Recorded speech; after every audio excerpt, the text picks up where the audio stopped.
Welcome to the Ripcord Moment. I'm your host, Joe Seetoo. Today we're joined by Tim Gaspar. He's the founder of Gaspar Insurance Services, a company he founded in 2008. Tim's a lifelong entrepreneur. He actually ran businesses when he was in high school and in college. And then prior to founding Gaspar Insurance Services, you were in the insurance industry with one of the largest insurance companies. I think it was Marsh, is where you started your career. Then decided to follow your lifelong passion of your entrepreneurial spirit, starting your own company in 2008, and recently sold it through a transaction. By 2001, here recently, the company had grown to have multiple offices, not only in California, but in Arizona and New Jersey. Was named one of the fastest growing companies, I think, in 2018 through recently here in the Los Angeles area. So Tim, welcome to the Ripcord Moment. Cool. Thank you for having me. Super excited to be here, and now would love to share my experience with doing the sale, and hopefully I can share a few things that it will be meaningful for maybe somebody in the same boat. Absolutely. So this season we're focusing sort of on the younger entrepreneurs, which I would put you into that category. Walk us through why you're the company's growing. Again, you're relatively young. Why was now sort of the right time to go ahead and think about a transaction from your perspective? Sure. Well, there were really a lot of reasons, but there's a few that come to mind as kind of like the primary reasons that sort of pushed me to make the transaction happen. So any business, if you stretch out the timeline long enough, they only do one of two things. They either go out of business or they sell. And that's it. One of those things is going to happen at some point. And so was looking at, what the future might hold for the business. And the first part of it was for myself professionally as an entrepreneur. I had spent 15 years building this agency and was at a point where I wasn't really sure what the next steps were within my industry to really continue to grow, and in regards to what it would look like in regards to our systems and operations, and I didn't know what I didn't know, essentially. And so I was looking for an environment that I could grow on a personal level, on a professional level, and joining another group that was much larger than me was one way to do that. Right. And then in 2021, when I sold, there were so many assets. Take a look at like Bitcoin, real estate, every asset. Like it was always fraud. Everything was crazy. Yeah. And so I looked at what the valuations were and thought, if I don't sell now, there's a very strong likelihood I'll regret not selling in 5 years when the valuations come way down. And I was at a point where I'd had about 15% year-over-year growth over like a 15-year time period. And mind you, we ended up having a really good 2022, thankfully. But I was concerned with some things happening in my marketplace and within the ability to manage my team, that I was concerned that I might plateau. Yeah. And as a business, if you have a really great growth trajectory and then you plateau, if you wait too long into the plateau and look to make a sale, then it's going to look like you have to, and that's going to affect the valuation. Yeah. Well, you touched on something really interesting very early on in your comment that I want to go back to, which was you recognized, and I think this is a tremendous amount of emotional intelligence on your part, like that perhaps you had grown the business with your own skill set to a point where, like you said, you just wasn't sure sort of how to take it to the next level on your own. Right. And I think that's one thing that's really sound advice for any business owner, but also maybe for those who are maybe on the younger side, that they will likely at some point get to a point where their skill set, that the alignment between the company and their skill set is kind of maxed out. Oh yeah, 100%. And generally speaking, the type of person that makes a good entrepreneur does generally not make a great executive. And so I used a lot of duct tape along the way to kind of figure things out. But no, you have to be mindful of who you are and what your skill set is when you need help. So maybe you can unpack that for us just a little more, because I agree with you. What is about the entrepreneur that, why do you think that some of them aren't necessarily great executives? Well, entrepreneurs, I think, like to, not all entrepreneurs. Yeah. A lot of entrepreneurs, they have an idea, they run with it. It's kind of a little bit of like fly by the seat of their pants. I think a lot of emotion involved, and I've always ran my business with a high level of emotion, which can be great when it comes to just getting beyond hurdles and making things happen even when they're difficult. it can be not as great when you need to make decisions based on consensus, and you'll also tire folks out that way. And you have executives that work for you or team members that eventually get tired of running at like 100 miles an hour. To take a break. Sure. And so it's the biggest thing any entrepreneur can do, whether you're selling or not, is having obviously having the right people on the bus, and a competent team. And if you can be smart enough as an entrepreneur to bring on the folks that are going to be the opposite of your gung-ho, personality, and more sort of patient, and maybe offer a different perspective, different skill sets, balancing out who's at the table. 100%.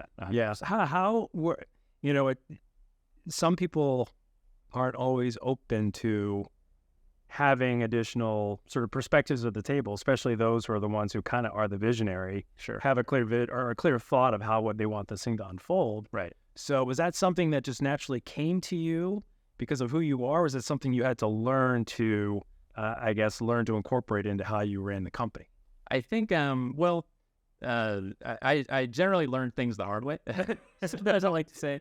So the reality, I thought that was just me. Yeah. No, I think it's, might be fairly common. So I think that if you have to know kind of what your own strengths are. And I think anybody who makes every decision on their own without getting input from the team, number one, your team's not going to want to stay because they're going to be, what am I here for? This guy doesn't listen to anything I say. Right. And generally speaking, just about every decision is better when you get input from all sides. And actually, gosh, the most valuable thing you can have as a leader is folks that are willing to disagree with you and give you honest input, because the more you grow and the more direct reports you have and the more people on your team, the less likely you are to hear the truth. And you're going to end up hearing a lot of crap that's just stuffed, people saying yes. They're yes, people saying your ideas are wonderful. Right. Once that happens, you're really, I'll use the word doomed. If you're surrounded by a group of people that say yes to every idea you have, you're really in a lot of trouble, maybe without knowing it. And at some point, in some way, I sort of realized that, and came to really value folks that would push back on my ideas and offer other points of perspective. I'm intrigued by this point because I think it's you're 100% spot on, and I think even at our firm we've grown to 55 people, and so we have to constantly message that to everybody in the firm. I'm curious, how did you, as your firm grew, you're one of the fastest growing companies for X number of years, like how did you go about it instilling in your culture this idea of intellectual honesty, being open to respectful disagreement around different perspectives? Sure. It's all just based on your actions. It's just like when you're a parent, like you could tell your kids anything, but at the end of the day, they're just watching you. They're just gonna, puppet what you do or look at what your actions are. So it's the same thing with being a leader. If you're in a meeting full of people and somebody disagrees with your idea, however they do it, and you shoot them down, or afterwards you have like a stern conversation with them, obviously everybody will see that and they'll know like, wow, this is not a place that's safe to say stuff, versus like somebody disagrees with you and you really genuinely want to hear more about the disagreement. People will also see that. Yeah. And that's what's going to dictate what the culture is, regardless of whether you say afterwards, feel free to disagree. Feel free to push back, because you've seen leaders say that and then people do. Right. And the reality of what happens is way different than what they said it would be. Yeah. No, so you got to create obviously alignment between not only what you're saying, but the actions. Oh, absolutely. Well, it's a matter of being genuine, and everybody wants to follow a leader that's genuine, who is what they say they are. Sure. And so all those things have to be congruent. They all got to go together. So, one of the things that, you and I have sort of talked about too, is that as you've made this transition, you've sold the business, you're in the process of incorporating that, into the new company. What's that been like for you, on a personal level, in terms of sort of what might come next for Tim in terms of his sort of identity? Yeah, it's been a tough thing, honestly. And I say that kind of knowing that it would be. So, that the business was my baby. And I think that's how most entrepreneurs are. And I had talked to a number of folks before I did the sale about other folks that had built their business and had a similar exit and kind of what it meant for them. And so I definitely was mindful of it and took it seriously. But it's a major transition in your life, and it affects on some level your identity and kind of like, as, obviously how you view yourself. And you just have to work through it. So I think being mindful of it ahead of time is probably half of it, because if you think that you're going to wake up the next day after a sale and feel exactly the same, especially the next couple of months after that, there's just no way. Yeah, you're sorely mistaken. You're sorely mistaken, absolutely. So being, aware of it, and then leaning on the things that are consistent in your life, like your family and your friends and all of those things, it's growth, and any kind of growth that you have in life is generally, going to be, it's a good thing. And sometimes it could be a little painful, but it's a good thing at the end. Well, and, one of the things that, I've always respected about you is you're obviously very good at business. You're a great family man, but you also pour back into the community in a way that is, is just tremendous. And so maybe talk a little bit about how, why that's important to you, how maybe you looked at it perhaps even differently now after the sale. Yeah. Well, I think so for me, being involved in the community and being involved in certain nonprofits wasn't something that was like an epiphany I had for business purposes. Like, oh, this would really have a great ROI if I was spend time and money on this stuff. Part of it is just the way you're raised. And so I was raised that my family was always involved in some level in regards to, helping out with community events or, being kind to your neighbors and things like that. So thankfully I live in the same community I grew up in, the West San Fernando Valley.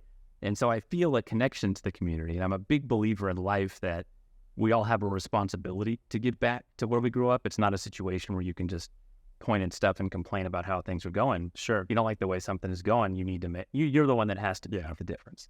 And so I noticed that when I would get involved in stuff on different boards or doing community cleanups, the biggest thing was honestly how I felt afterwards. That I knew I felt really good, and I knew it was like a dopamine rush. So that made me want to do it again. Yeah. And then the other thing is, and this relates to business success and success in life and all these other things, the people you meet in these organizations that give back are there are a certain caliber of people that, and I don't just mean like they're successful business people, like their whole person is a higher quality person. I agree with you. Just on the average. And it's awesome to be able to hang out with people that feel the same way. Well, I think what resonates with me, because I'm involved as well. Mm-hmm. Sure, absolutely. It wasn't the Girls Club. Exactly. Like you. And it's those who have that sort of integrated view of themselves, what they're committed to. They tend to, give from the heart and on everything they do, whether it's with their family, with their community, with their business, whatever activity it might be. But then also that concept of like ownership, I think, which is what you talked about. Like, rather than just assuming that somebody else is going to do it. Take care. Say like, hey, you know what, I'm going to pitch in. Sure. Make sure that, this gets done. And people are really good about, kind of sensing when somebody's involved in something for the wrong reasons. So if you're genuine, good things just happen. You don't even have to. It's just karma. And it really is the way the universe works. And you don't know when and how or what it is, but it's real. And then, I always sort of look at I think I'm proof of that. Like if I look back on anything I put time into, I've always gained something, and in some fashion or another, new friends or opportunities or whatever. Well, and it's like the old adage, right? You feel like people constantly say, and I would agree with this, like you're giving, but the reality is you get more in return. And there's so much truth sort of behind that. Absolutely. In terms of, you just returned from a trip from the Philippines. Yeah, for sure. We talked a little bit about, it was some business, some pleasure. Mm-hmm. And you talked a little bit about just sort of the difference in culture around sort of what you experienced there and how you'd like to maybe bottle a little bit of that up and bring it back here. Share with us a little bit about what that was like. Yeah, it was a great trip. And the Philippines is some of the nicest people. Just the culture is like very, how can I help you? And just very warm, inviting culture. They make you feel very welcome the moment you step off the plane. So we have a group there that we utilize for back office support, making sure that all of our ducks are in a row from a compliance standpoint. Just a lot of just work that needs to be done by really smart, capable hands. And there's a group in the Philippines that does that. And so I was there with the team, and they were doing a giveaway for the holiday party, and the giveaway was items like some household items like toasters and something that heats up boiling water and things like that. And when somebody would win, and this was a room that had a few hundred people in it. When somebody would win, the room like exploded. It was like shaking, like it was full energy. And I was there with a few other folks that run insurance operations. Okay, and we looked at each other like, wow, like this is crazy. Yeah, but like in a really positive way, because here in the U.S., because there's such a labor shortage, which is really I look at as being a long-term, it's a big structural problem. It's a country structural problem as a it's really something that's going to be a hard thing to solve until we start having a lot more babies, and even then it'll take time. It's just really just a different culture in regards to there's more job scarcity there, and so folks there are sort of more just I don't want to use the word appreciative because it's not like people in the U.S. are not appreciative. No, but it gives you some perspective. That's exactly what it does. Yeah, and people all over the world. There's lots of smart people in the world. We don't have a monopoly on that. Nope. And it's a big world that, I don't know, I just like the idea of being able to do business with different people from different cultures. I'll just touch on real quick. I read a phenomenal book. It's called The End of the World is Just the Beginning. Oh, yeah. I think I posted online. Yeah, I did. Right. But it talks a lot about the demographic issues that we are facing as a country, but also how to, and I think through this, how it affects business owners. Sure. Yeah. Both the U.S. economy and then global economies, but it touches on a lot of points. So, yeah. Well, Tim, I want to sort of bring this full circle, and I always ask our guests for, maybe two bold action items that you would, either give to a younger entrepreneur, or maybe even yourself, if you go back and talk to the Tim Gaspar 5 or 10, 15 years ago around business and ultimately some sort of succession events. Mm-hmm. What would those two things be? So one is for the folks that maybe are sort of budding entrepreneurs or sort of figuring out what they want to do, and that's just go for it. You just go. I've seen a lot of people. There's a lot of people, and everybody says like, "Oh, I'm not the smartest guy in the room." Yada yada yada. That's definitely me. I've met so many people that I can't even count that were sharper than me, had more intelligence, more resources, had all the tools to be more successful, but just were scared to take the leap. Yeah. And there's really nothing on the other side of here. You can get laid off from a job that you have anywhere. Right. And so just going for it, having a plan, not being silly and, deciding the same day you're going to leave your job, but going for it and making the leap. And then and on that point, I think there's a Jim Carrey quote that he said something along the lines like, you can fail at a job that you don't really like. Yeah, that's kind of what I'm hearing from. 100%. Yeah. And the time goes by either way. People say, I don't want to invest the time in building a company. And I think it's like folks that say, I don't want to spend 4 years going to get an extra degree or something. And I always think but the time goes by regardless. Yeah. So it's not like all of a sudden you actually save that time. Sure. The time passes. It's just about what you do with it. Yeah. And the other thing that I think is critical is learning from other people. And there's a lot of really fantastic organizations that exist. So many now. So I'm in one called Vista, which is a CEO group, which I've really enjoyed. Yeah. But there's YPO, is one that I've heard positive things about, Entrepreneurs Organization. And those are just like the formal ones. Sure. That you learn so much just talking to other people about their challenges and are able to really just get a different perspective and people that push back, and that's critical. I've avoided a lot of really significant pitfalls just by discussing certain ideas and challenges and questions I had with these folks that are able to give me info, but also, call me out on, when I'm full of baloney. Okay. Something like that, which is also the stuff we talked about with team members.